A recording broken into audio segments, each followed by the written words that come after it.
The first time the Canadian police learned about the presence in Canada of Ndrangheta bosses was in 1911. Then, Oh, of wow. course, the Ndrangheta was able to establish an organization, a structure after the 1950s. What happened with the so-called Sicilian Mafia was a different kind of history. In the sense that what the Rizzuto crime family, and before them, Vic Cotroni, Yeah. was to create branches of the Bonanno family. Yes. But a branches more similar to the American mafia rather than the Sicilian mafia. I try to explain this concept. If you're thinking about the American La Cosa Nostra, in the American La Cosa Nostra, there were people like Vito Genovese, he was from Naples. Yes. People like Frank Costello, Albert Anastasia from Calabria, and then Lucchese, Gambino, Bonanno from Sicily. Yeah. So a kind of criminal melting pot.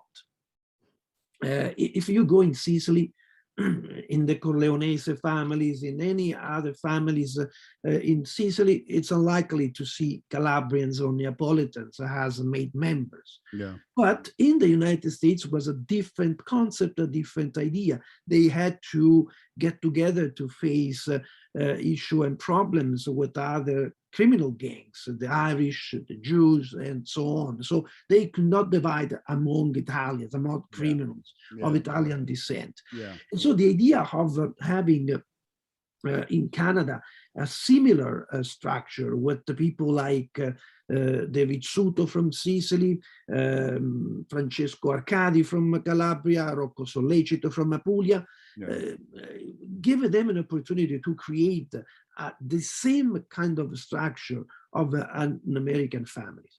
Of course, they were into narcotics since the beginning. Yeah.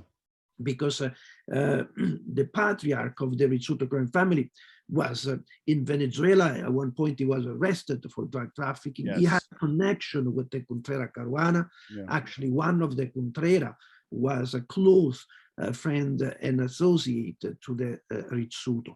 And so they were able to create something that was that did not have any precedent in the history.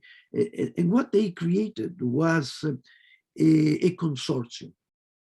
The idea that there was this Canadian mafia that at one point cut the link with the Americans, and then there were Hells Angels. Yes. Through them, they had opportunity to distribute narcotics across Canada. And then street gangs, people who were involved in the selling aspect of this correct business. And so this idea to have all together and to share the profit was, I believe, the secret of the success of Vito Rizzuto. Interesting. The Ndrangheta never changed its nature. They remain always the same, but in Ontario, they are a power force. And at one point, Rizzuto tried to move into Ontario, but he failed at the end. And so we can say now that the Rizzuto are still in power, but not like they used to be in Quebec. The Ndrangheta is well and strong placed and positioned in Ontario. Wow. So I remember, because I you know, being an American, and the theory was the Rizzuto, they called them the Sixth Family. They were aligned with the Bananas. Rizzuto himself came here for that hit on the Three Captains. You know, Americans in New York, Italians in New York, we're number one, we're number one. In my opinion, I think they grew so strong that the prominence of the Rizzuto family, and I don't know about now, but it usurped that of all the five families. And I want to give some context to that. So the first is, I remember I saw some big, you know, first the son got hit, Rizzuto's son, then the father, then the brother-in-law, and then the second cousin. So like what I did was one day is I set up a Google alert, right? Because I was trying to follow more of Canadian organized crime. And I'm like, oh, I think I put in, Cotroni, I put in Rizzuto, I put in mob, murder every day. A killing. I'm talking like a bombing, murder. So this is akin to the Italian American Cosa Nostra. Up until the 80s and 90s, there was a lot of killing. But there's something yesterday that happened. So why is the Canadian organized crime, why is there still so much violence? It's insane.